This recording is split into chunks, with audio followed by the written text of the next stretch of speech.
스페인이나 이쪽에서 하는 투 구경을 하신 적이 있으시죠? 뭐 텔레비전이나 뭐 영화나 이런 데서요. 혹시 스페인 쪽에 여행하시거나 또는 남미 쪽에서 투를 뭐 직접 보신 분도 계신지 모르겠습니다. 근데 투 할 때 그 투사 종류가 여럿 있다 그래요. 그 말을 타고 이렇게 하면서 그 소에 뭐 창을 꽂고 하는 투사를 피카도라고 그 나라 말로 부른다 그래요. 그리고 투사, 주연 투사가 있는데 그 사람을 보조해주는 투사, 그런 사람들을 반데리레로라고 또 부른다 그래요. 그런데 주연 투사, 그러니까 주인공이지요. 그 투 경기 보면은 빨간 천 들고 막 소를 화나게 해서 소가 막 들이받으러 오면 쫙 하고 옆으로 피해서 하는 그 투사 있잖아요. 처음에는 칼을 뒤에 딱 숨기고 그리고 소가 꽉 들이받으면 쫙 피하고 그냥 사람들의 환호성을 받고 하는 그 투사를 그 나라 말로 마타도르, 영어로 메터도라고 합니다. 그런데 우리말 보통 요즘 쓰이는 언어에서 흑색 선전을 마타도라고 그러지요.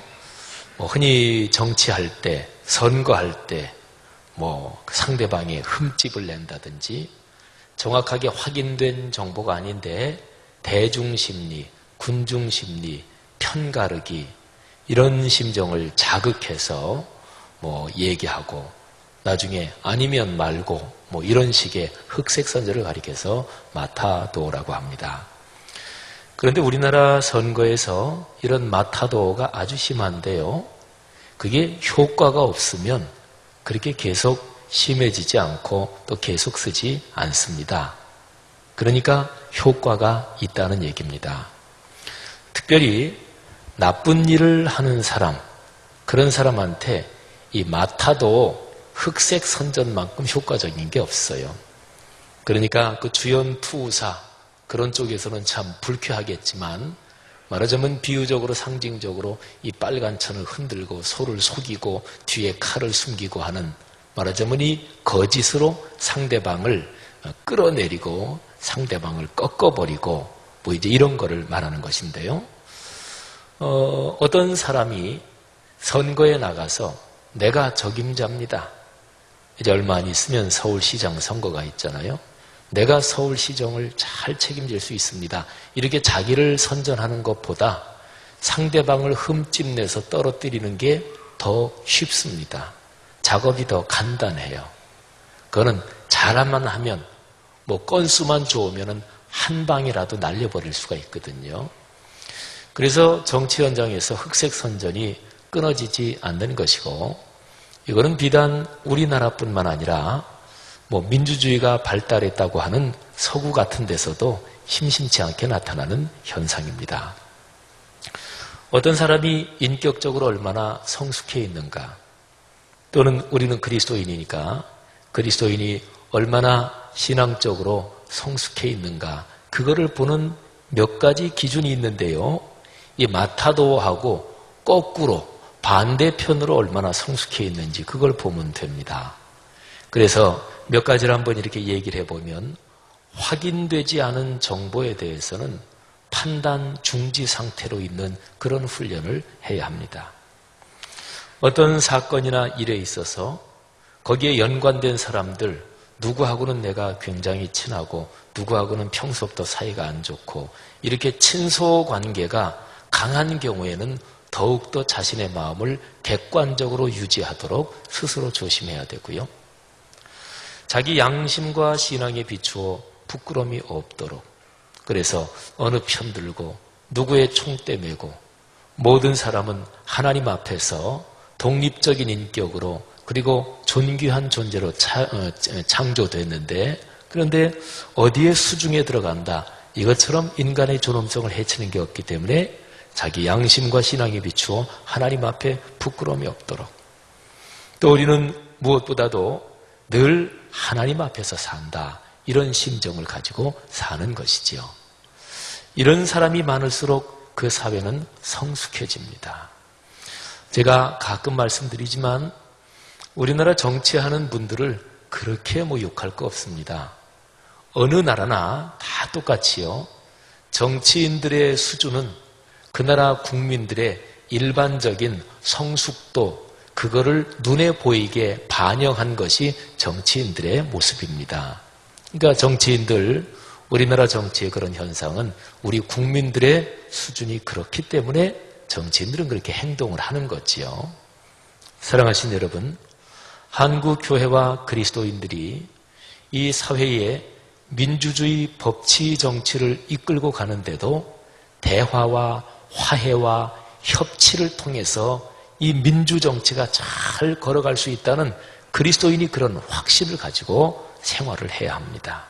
그런 축복이 여러분과 저 우리 그리스도인과 한국교회에 넉넉하기를 주님의 이름으로 축복합니다. 그런데요, 이렇게 부정적인 거, 이게 한방 효과가 크거든요. 그래서 어떤 사람을 어떤 자리에 세운다, 또는 뭐를 뽑을 때 어떤 사람을 천거하고 추천한다, 이럴 때요, 그 사람을 천거하고 추천해서 결국은 되게 하는 거, 그거는 보통 힘든 게 아닙니다. 어렵습니다. 그런데 그렇게 되게 할 능력은 없지만 어떤 사람 인사 문제가 진행되고 있을 때 그 사람 안 되게 하는 거, 그거는 능력이 많지 않아도 할 수 있습니다. 그러니까 괜히 거짓말 퍼뜨리면 돼요. 이렇게 다른 사람한테 얘기 흘리면 돼요. 그래서 사람을 세우는 거는 힘든데 사람을 넘어뜨리고 그 사람을 꺾어버리는 거, 그거는 뒤에서 이렇게 얘기만 흘리면 되니까 그거는 조그만 능력 가지고도 돼요. 그러니까 세상이 참 쉽지 않죠, 그죠? 그러니까 좀 안 좋은 쪽으로 생각을 많이 하는 사람들은 조그만 힘 가지고도 일을 망가뜨릴 수 있단 말이에요. 그건 일반적인 원리하고도 비슷한데요. 건물을 세우든지 뭐를 세우는 거는 쉽지 않은데 무너뜨리는 거는 잠깐입니다. 평생에 걸쳐서 신망과 또는 이런저런 일에 업적을 성취한 사람이 인생의 중년을 넘어 또는 50대, 60대에 자기가 지금까지 쌓아온 거 허무는 것도 한 방에 그렇게 허물어질 수도 있어요. 사랑하신 여러분, 하나님께서 그리스도인을 세우신 이유는 긍정적인 쪽으로 선한 도구로 우리를 사용하시려고 우리를 부르신 거지요. 그 일에 헌신하는 우리 그리스도인들이 됐으면 좋겠습니다. 그런데요, 제가 지금 말씀드린 이 마타도 이 부정적인 방법, 이것이 나쁜 일 하는 데만 쓰인 게 아니고요, 하나님께서 당신의 뜻을 우리에게 전달해 주실 때도 그런 구조적인 방법이 사용이 돼요. 그거를 제가 부정형 표현이라고 한번 얘기를 해보겠습니다. 그러니까 하나님이 우리에게 말씀을 하실 때 이러이런 거 하지 말아라, 이러이런 거 하면 망한다, 이거 하면은 너희가 저주를 받는다, 그러니까 뭐뭐 하지 말아라, 그러면 안 된다, 그러면 저주받는다, 벌받는다, 말하자면 그런 게 부정형 표현이지요. 하나님은 그런 거를 종종 많이 사용하십니다. 그리고 어떨 때는 사람이 가진 어떤 뜻을 전달할 때요, 이런 거 하셔야 됩니다, 이렇게 하면 됩니다, 또는 이렇습니다, 이렇게 표현하는 것보다 요거는 아닙니다, 이거는 절대로 아닙니다, 이렇게 아니다, 이렇게 표현할 때가 훨씬 더 명백할 경우가 많습니다. 시편 1편을 예를 들어 보겠습니다. 시편은 150편인데 1편이 서두에 나오는 결론이에요. 150편 전체의 결론입니다. 시편 150편 모두는 복 있는 사람, 복 받으며 살 수 있는 방법, 축복에 대해서 얘기하고 있습니다. 그래서 시편 1편 시작이 복 있는 사람은 이렇게 시작이 되는 거예요. 복 있는 사람은 어떻게 사는 사람일까요? 뭘 하는 사람일까요? 그런데 시편 1편에서는 복 있는 사람은 이런 일을 하는 사람이다, 이렇게 사는 사람이다, 그 얘기 전에 이러이런 거를 안 하는 사람이다, 이렇게 부정형 표현을 먼저 씁니다. 자, 복 있는 사람은 악인들의 꾀를 따르지 아니하며 죄인들의 길에 서지 아니하며 오만한 자들의 자리에 앉지 아니하고 3가지는 적어도 안 해야 된다. 그래야 복 있는 사람이 된다. 그런 거예요. 예를 들어서 어느 선을 그어놓고 적어도 요 선은 넘어야 그때부터 복 있는 사람, 그 그룹에 들어간다. 이렇게 한번 생각을 해보세요.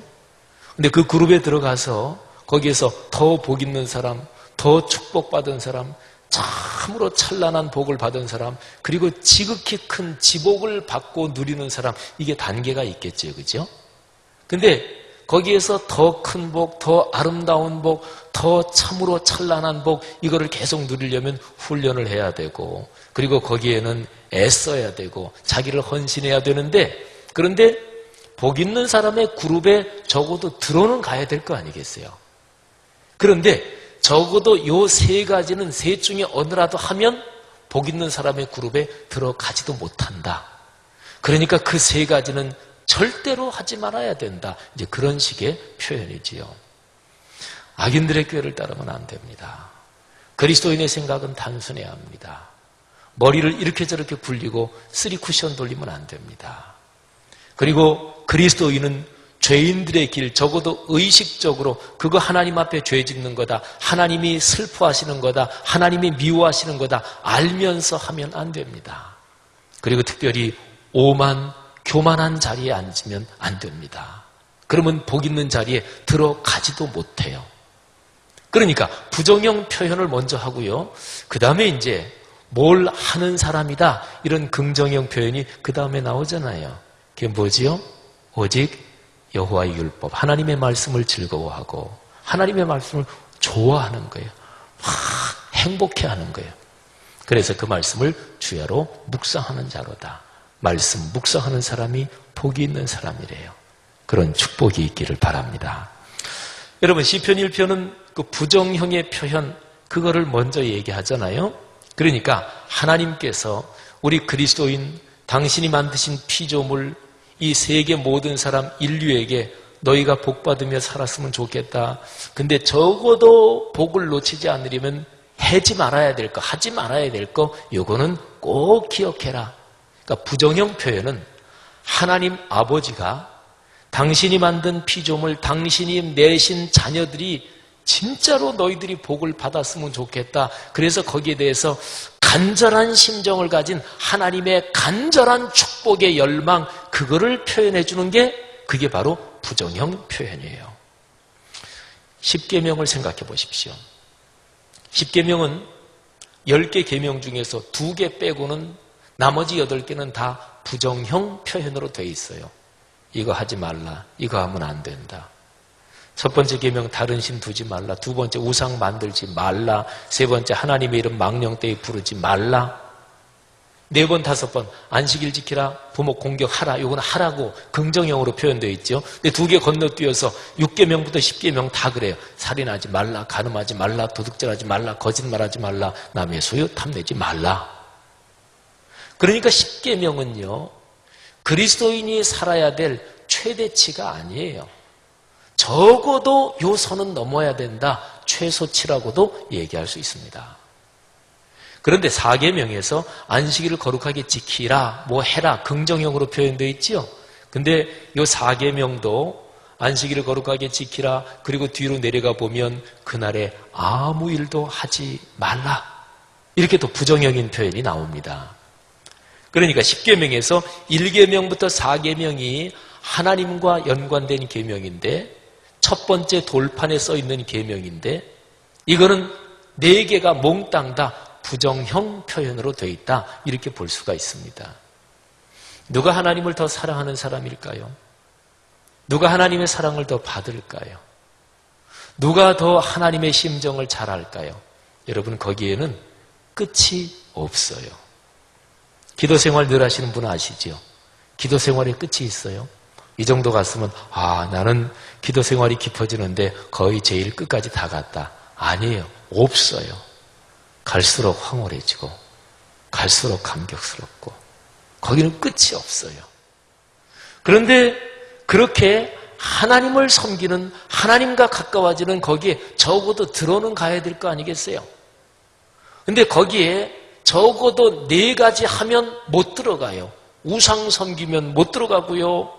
그리고 다른 신 섬기면 못 들어가고 하나님의 이름 망령퇴 일컬으면 하나님 교회를 내 개인의 이익을 위해서 이용해 먹으면 들어가지도 못하고요. 그리고 주일 중심으로 예배 중심으로 살지 않으면 들어가지도 못한단 말이에요. 그러니까 하나님께서 당신의 자녀가 복받으며 살았으면 좋겠다.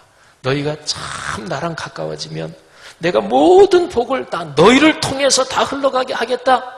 그런데 적어도 요거는 하면 안 된다. 그게 바로 십계명에서 하나님이 부정형 표현을 쓰신 까닭입니다. 저는 한참 옛날에는 말이죠.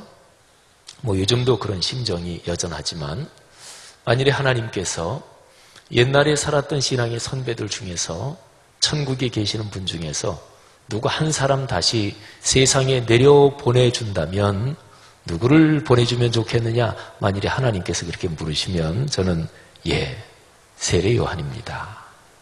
이렇게 대답을 할 거라고 옛날에 한참 많이 얘기했고 또 지금도 그 심정은 변함이 없습니다.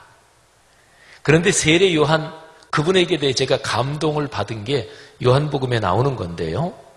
세례 요한의 인기가 하늘을 찌를 듯이 높아가고 있었습니다.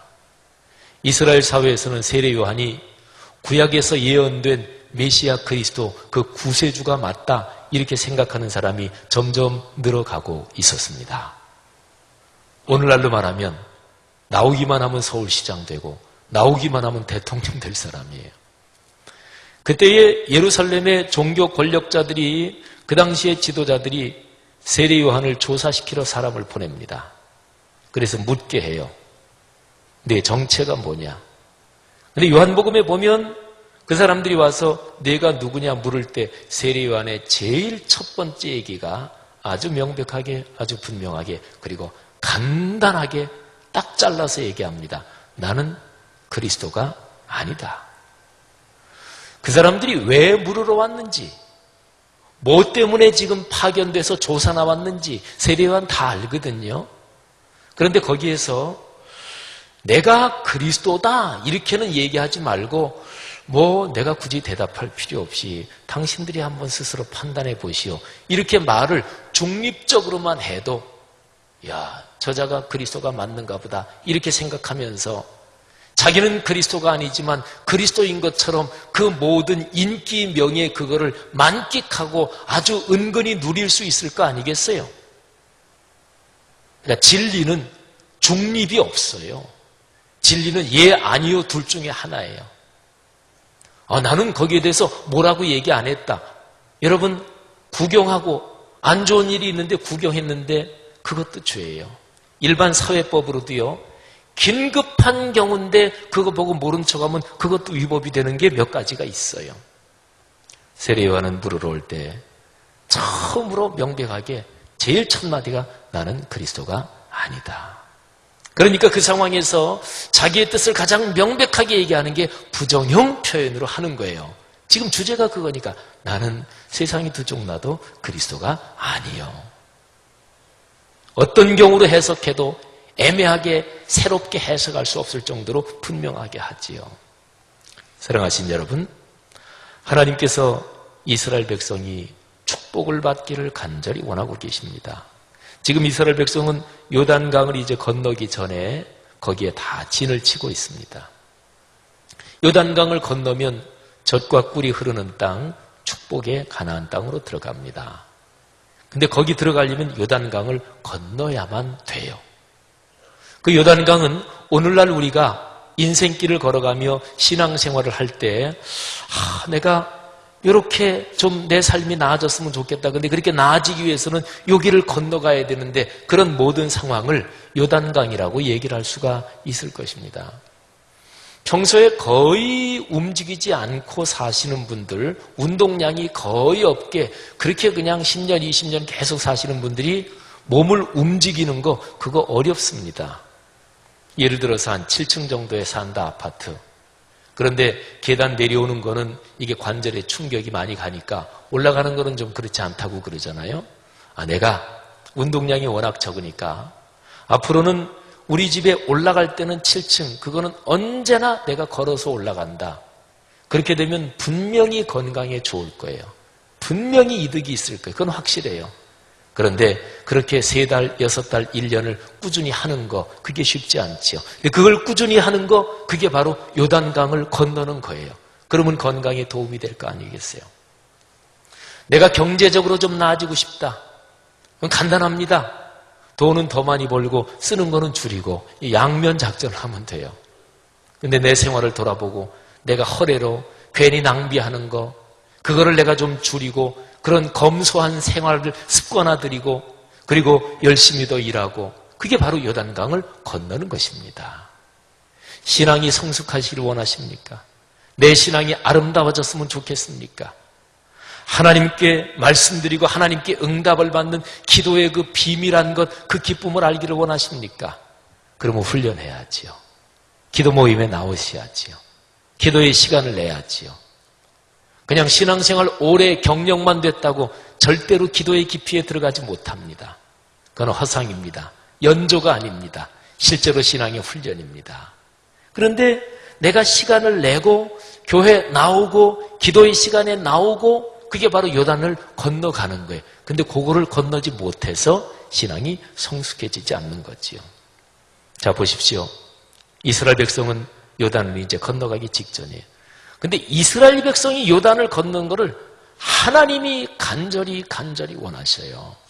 그런데 요단강은 건너 들어가기만 하면 무조건 그 땅에 발을 밟는 사람은 다 복을 받는 그런 마술적인 요술적인 땅이 아니에요.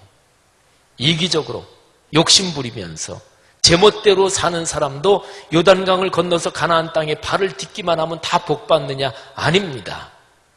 하나님 앞에 죄를 지으며 사는 사람, 이웃과의 관계에서 날카롭고 거칠고 남에게 상처를 주며 살면서도 그런 사람도 가나안 땅에 들어가기만 하면 다 복을 받느냐? 아닙니다. 그게 마술이요, 요술이요, 기복신앙이에요. 복채만 갖다 주면 무조건 축복을 주는 잡신하고 하나님이 똑같아요. 교회 헌금액만 많다고 하나님이 다 축복 줘요.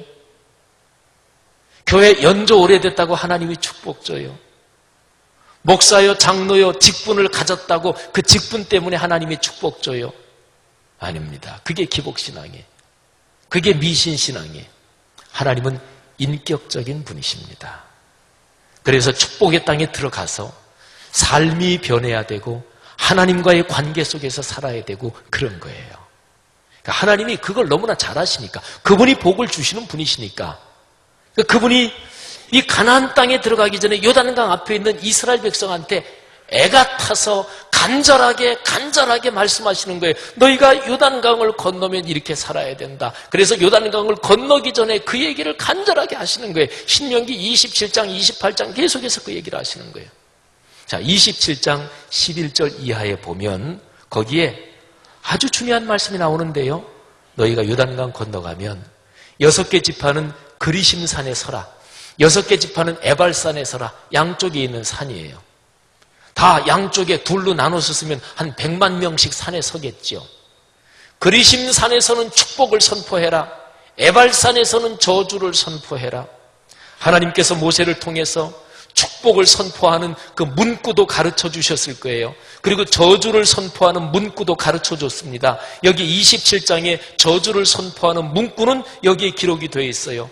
장색의 손으로 조각하였거나 부어 만든 우상은 여호와께 가증하니 그것을 만들어 은밀히 세우는 자는 저주를 받을 것이라 하고 제사장이 얘기하면 모든 백성은 아멘.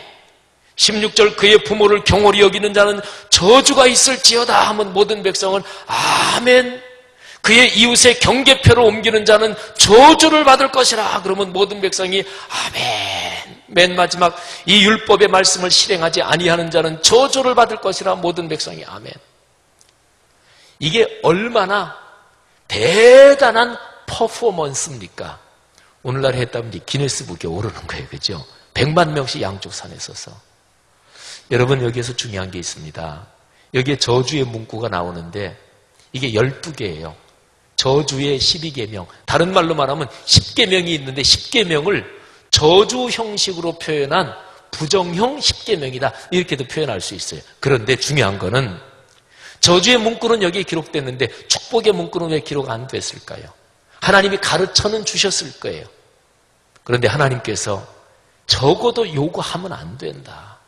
이거 하면은 복을 받지 못한다. 이거 하면은 망한다. 내가 너희가 복 받기를 원하는데 이거 하면은 절대로 안 한다. 하나님의 간절한 심정이 담긴 거예요. 사랑하신 여러분, 신명기 28장으로 넘어가면 28장의 유명한 별명이 복과 저주의 장이에요.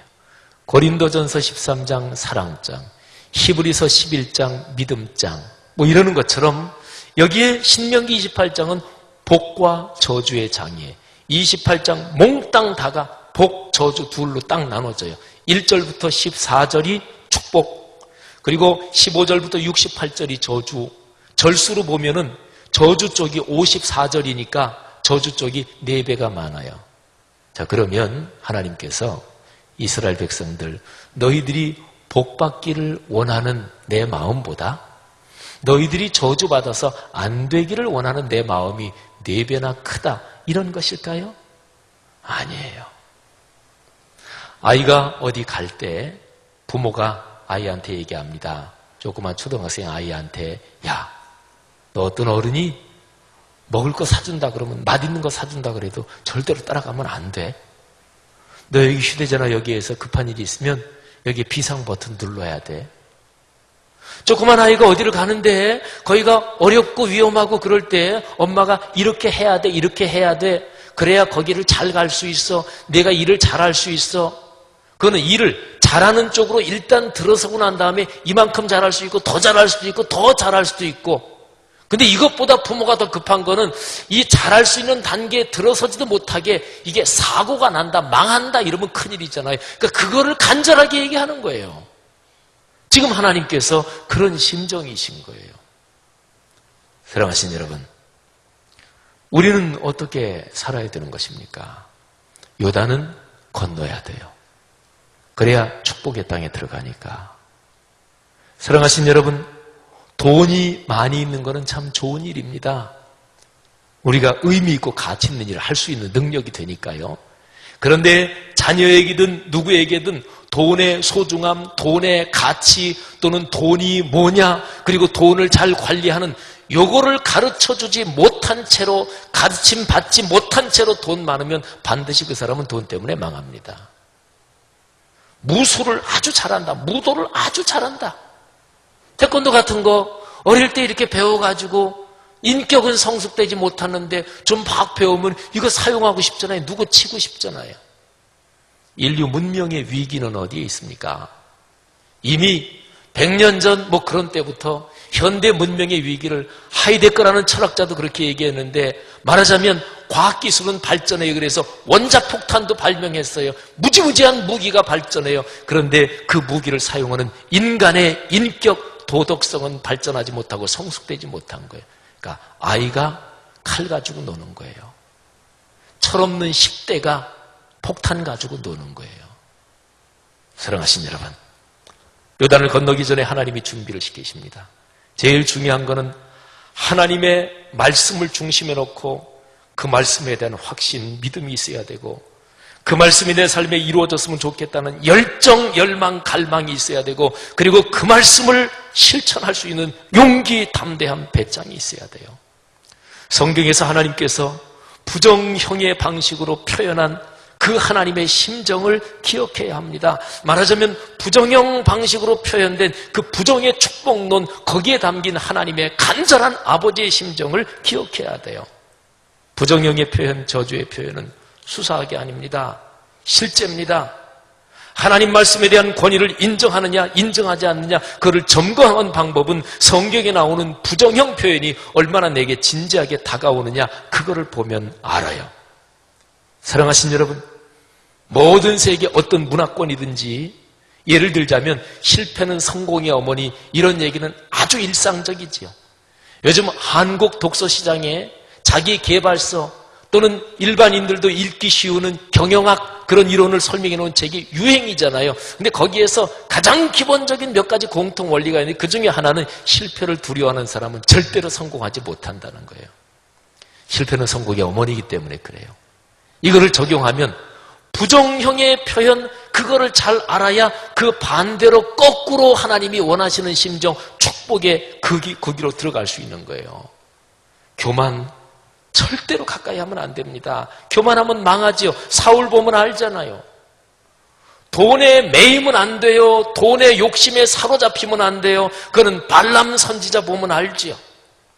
적어도 하나님의 권위, 영적인 권위에는 순종해야 돼요.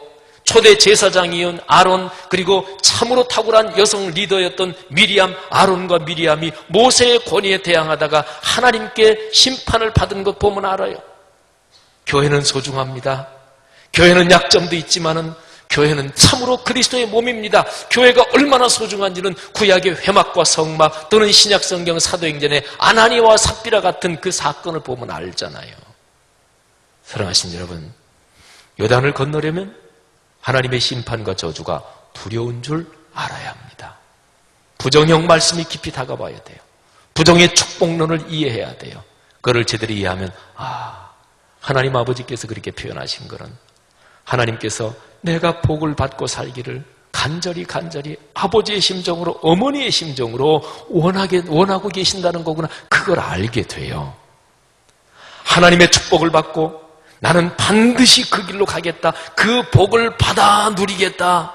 그게 바로 말씀이 삶으로 이어지는 거잖아요. 27장에 12가지 저주 형식의 표현, 거기에서 맨 마지막이 이 율법의 말씀을 삶으로 실행하지 않은 자에게 저주가 있을지어다. 거기에 대해서 아멘, 그렇게 결론이 나요. 말씀 삼운동이 길이 바로 그 길이잖아요. 그리고 내가 받은 복을 다른 사람에게 나누며 베풀며 살겠다. 그게 바로 온 세계 선교잖아요. 성도 여러분, 우리 교회 공동체가 하나님께 놀라운 축복의 약속을 받은 것을 저는 믿습니다. 그러니까 하나님이 말씀 성전 주셨죠. 저는 우리 교회를 통해서 한국 교회를 새롭게 하시려는 하나님의 뜻이 있는 것을 믿습니다. 좀 과격한 표현이지만 제가 성전 짓고 들어와서 한국 교회가 새로워지는 일을 위해서라면 저는 목사가 아니어도 괜찮습니다. 이런 과격한 표현을 담임 목사가 쓰면서 그러면서 어떻게 하든지 성경적으로 해보려고 애를 쓰고 있잖아요. 어떤 일이 있든지 간에 하나님의 말씀대로 상황 보지 말고 좌고우면하지 말고 말씀대로 살자, 말씀대로 우리 교회 갖고 가자. 이런 사람이 어느 정도 많아지면 하나님이 놀라운 축복을 물붓듯이 부어주실 것이라고 저는 믿습니다. 우리 성락성결교회를 통해서 오늘날의 21세기 세계 교회를 새롭게 하시고 오늘날의 세계에 하나님의 위대한 창조와 구원의 섭리를 전하시려는 뜻도 있었으면 좋겠다. 그렇게 하나님 앞에 간절히 기도하고 있어요. 저는 그것도 하나님이 주실 것이라고 생각을 합니다. 성도 여러분, 부정의 축복론을 이해하세요. 그리고 믿으십시오. 저주, 하나님에게서 멀어지는 게 얼마나 두려운가를 깨달으시기를 바랍니다. 하나님의 축복을 사모하고 그 길로 걸어가시는 여러분, 우리 모두가 되시기를 주님의 이름으로 축복합니다.